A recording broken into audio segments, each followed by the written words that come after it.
the media, they hone in on one thing and repeat it all freaking day long. Yes, David Duke is running for the Senate. David Duke is part of the media. David Duke is, in love with Donald Trump. Okay, so when you can't get Pence to denounce, or to explain why, which would have been the better question. Wolf, put down the egg salad. Have a question.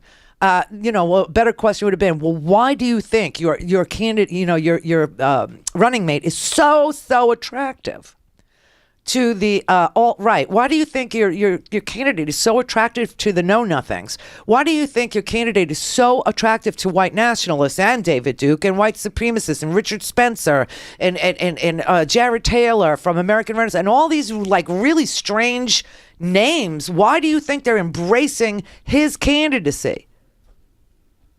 He won't say because he doesn't want to piss them off.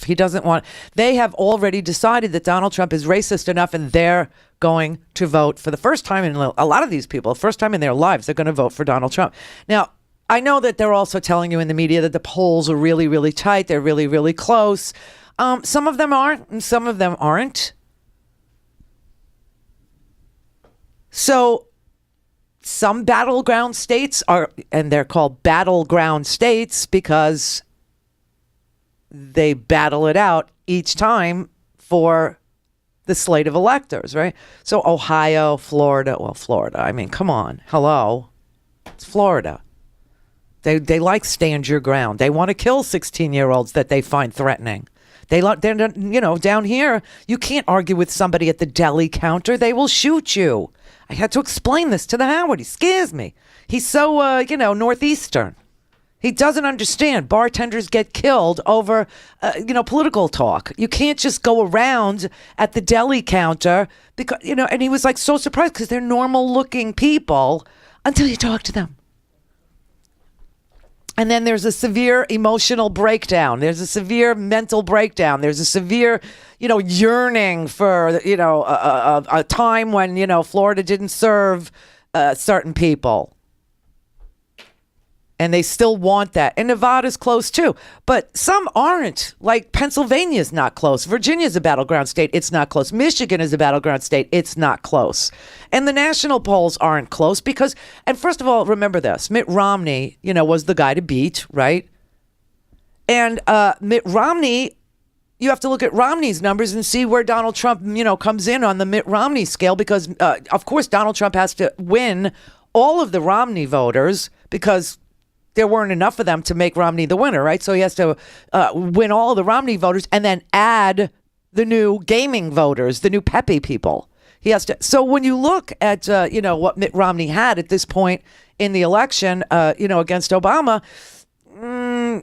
Trump isn't even coming close. Trump is behind with Hispanics. Trump is behind with African Americans, the ones that were voting for Romney. Trump is behind with white educated women, the ones that voted for Romney. Trump is behind in educated white men, the ones that voted for Romney. So Trump, it's not really that close. But I think the media loves the idea of a hotly contested election, especially leading up to these three debates. Okay.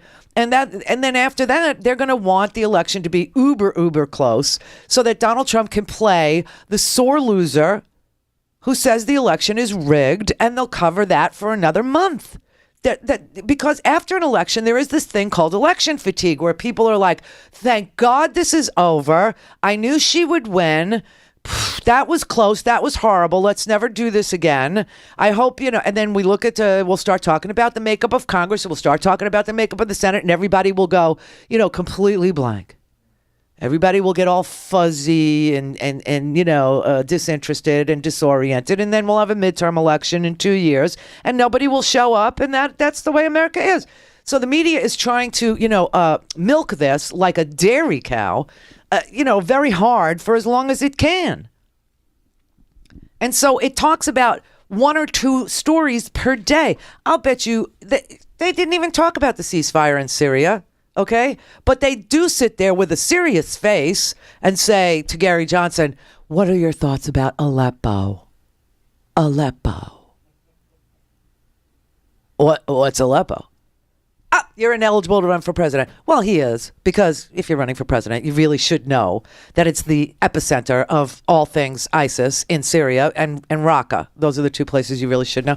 But there was a ceasefire in Syria over the weekend, brokered by John Kerry and his counterpart in Russia, and Vlad and our president. And here Trump is going, I'll do better deals with Vlad.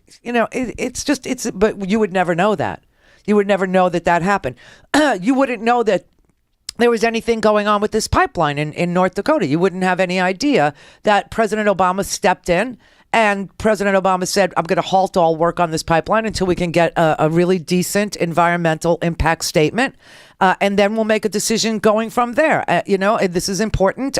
And you would never know that Obama was out at that reservation, that he did go there. Not during this particular protest, but that he had been there previously. And that he talked about. And you would never know that President Obama was in Malaysia and that somebody in the audience in Malaysia actually asked him a question about that pipeline and Native Americans and why they're treated so poorly in our country. And Obama said, well, he was going to be the president that changed all that, and that he does consider their land as being theirs, and that there is a problem, and that we have to do better on American Indian and Native American issues, because America just tends to write them off too. You would never know any of these things happened in the last week, but they did.